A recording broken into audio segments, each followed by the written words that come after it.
Welcome to another week in retail automotive, Kyle. Today, we're all fired up and ready for a great week. We're talking about cars driving inflation, top 100 used car dealers, and Tesla getting off the hook. For now. The people really want to know. For now. Isn't that everything? Everything's a for now these days. Yeah. For today, actually. For this news cycle. Until you're for not the morning. Tomorrow. For the morning till news lunch. cycle. Till lunch. Yeah. When we realize readership is down, and we'll put a question mark at the end of that headline. Like, oh, did something change? Did something change? Hey, how was your weekend? What'd you do? Oh man, we had a nice, regular old relaxing weekend. I got a good run in. Went and saw a soccer game. That sounds like a great weekend. What are you kidding me? It was just a relaxing, wonderful Nashville style weekend. It was nice outside. Good. Got to take a couple walks. How about you? How was your weekend? It was good. It was kind of like a good April normal kind of week. I cut my lawn for the first time. Excited. Hey, you're Went out, catching up changed to us oil. Southerners. I am changing oil. Changed oil in my mower, in my backup generator. I love that. I don't know. Something real zen about changing oil for me. Just watching it trip out, feeling that sense of accomplishment. Only costs like $25. You know, it's a good combination of things. But we're gearing up because like next week we're going to be in Tampa with all of our people at the Digital Dealer Conference, rolling the trade show floor. But we also have a premiere of our show, More Than Cars, that we're so excited about. Yo, if you're listening and you're I just need to, I don't know the words to describe the feeling that I have when I watch this show and just the vibe and the people and the way that like, it's just real smiles. What it's my vibe. Yeah. You just smile. It's just like a big smile. You're just going to smile for 30 minutes. So we hope you join us. We rented out the whole Tampa theater.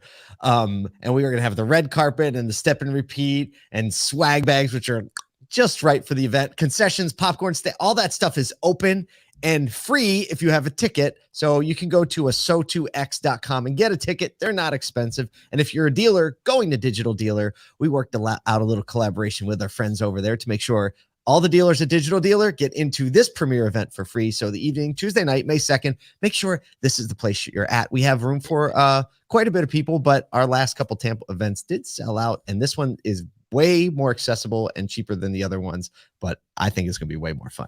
It's going to be way more fun. All right, we got to talk about some news today. Monday morning. Here we go.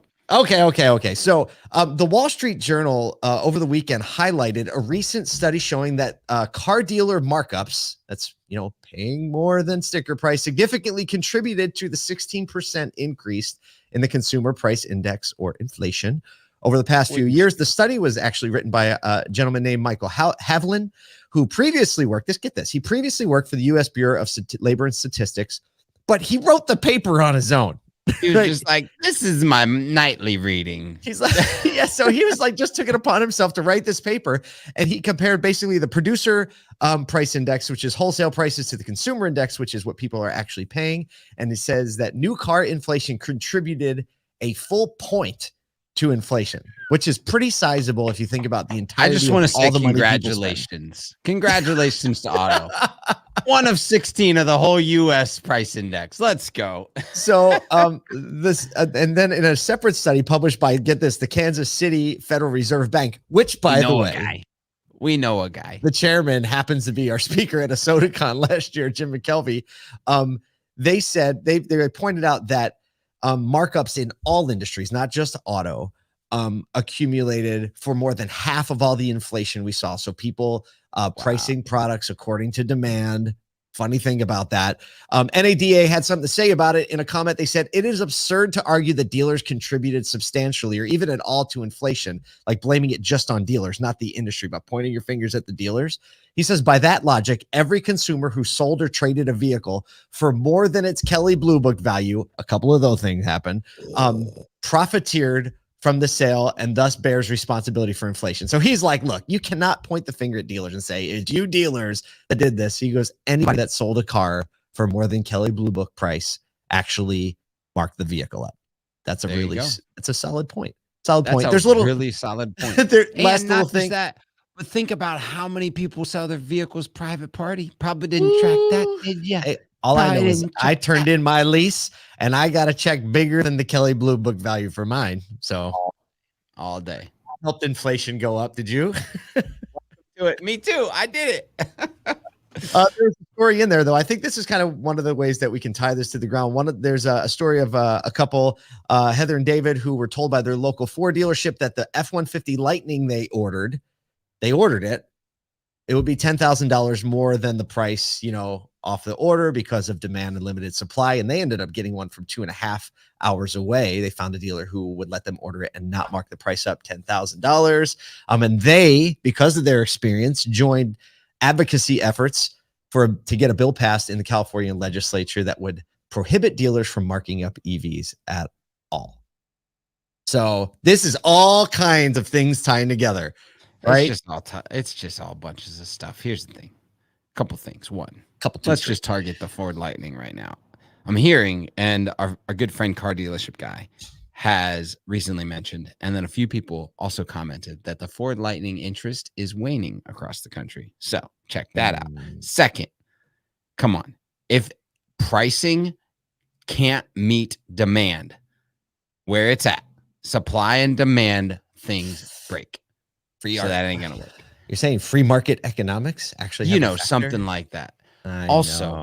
I do agree with the NADA. It's like, hey, look, everything was up. And, let's look at the housing market and what it did as a percentage of increase to the consumer pricing index over the pandemic, because it was nuts. I mean, tens of thousands of dollars over market value is what houses were bringing in all major metros. So it's another one of those, like, we think it's tragic that the auto industry continues to get like all the stones thrown. Because, hey, look, we were meeting supply and demand where it was at with consumer pricing. The truth is going to come out more and more, and we're trying our best to make that happen, because the bottom line is, look, you don't have to buy an F-150 Lightning. You don't. But if you want one, look, and dealers have different strategies. Some mark things up, some didn't mark things up. Guess what? Guess who will decide whether or not that worked against them or for them? The consumer gets to decide, right? And the ones that marked it up, if they made enough people angry, they won't shop there. Their sales will go down, and they'll have to change their tune. That's how it works. But hey, this is Wall Street Journal, like, front page weekend news. So, like, we thought we'd talk about it, prepare you a little bit to talk about it.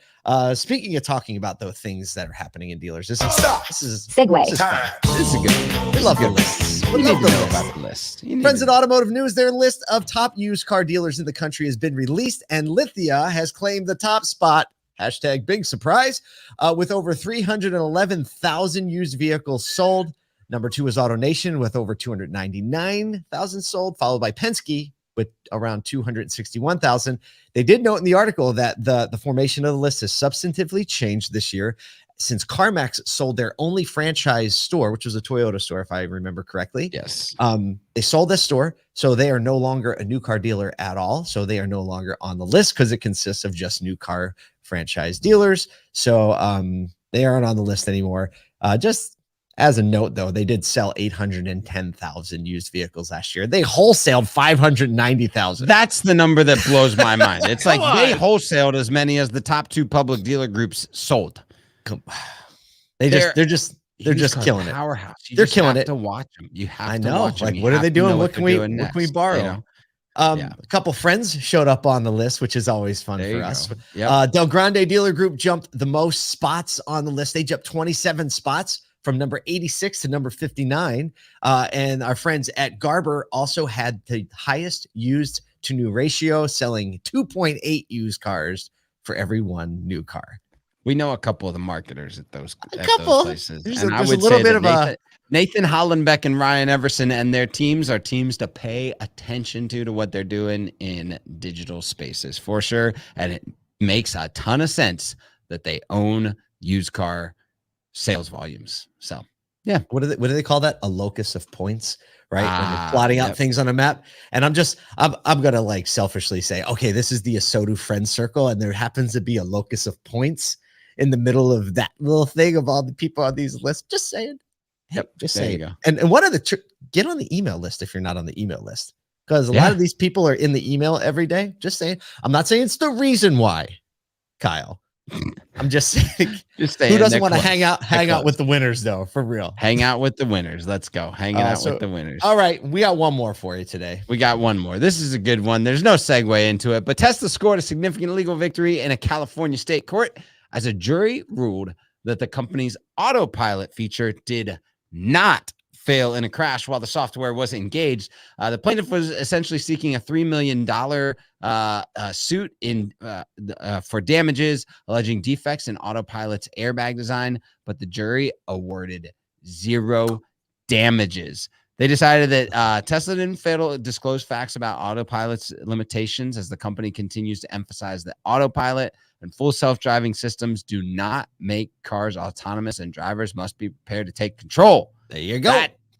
That is like a wordsmithing win for Tesla, but it also makes a ton of sense because it's like, hey, look, we have these autonomous features, but it doesn't make the actual vehicle autonomous, meaning the driver still has to stay aware and intact to the vehicle and all those types of things. So it's an interesting outcome, and like kind of the note in the article said that it doesn't like put a precedent on a bunch of other legal or like other decisions that are kind of looming.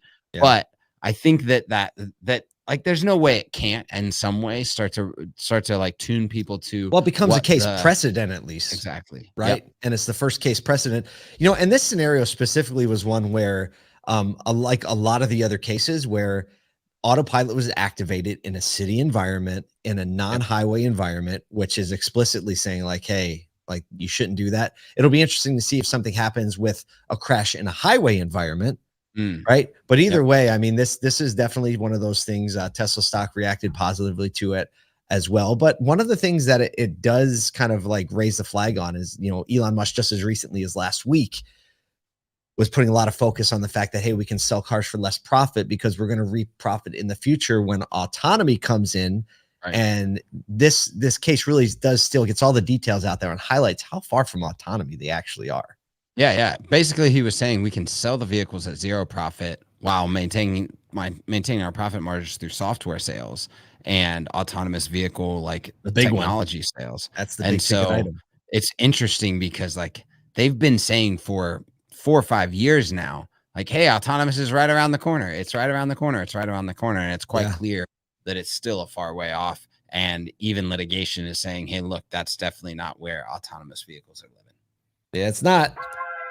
So, hey, things. We got charged up on the Monday. If that ain't reason to just get going into your day, but we all know what it comes back to. People are going to walk into your stores, call you, email you. You have a chance to serve them however you can. Sir.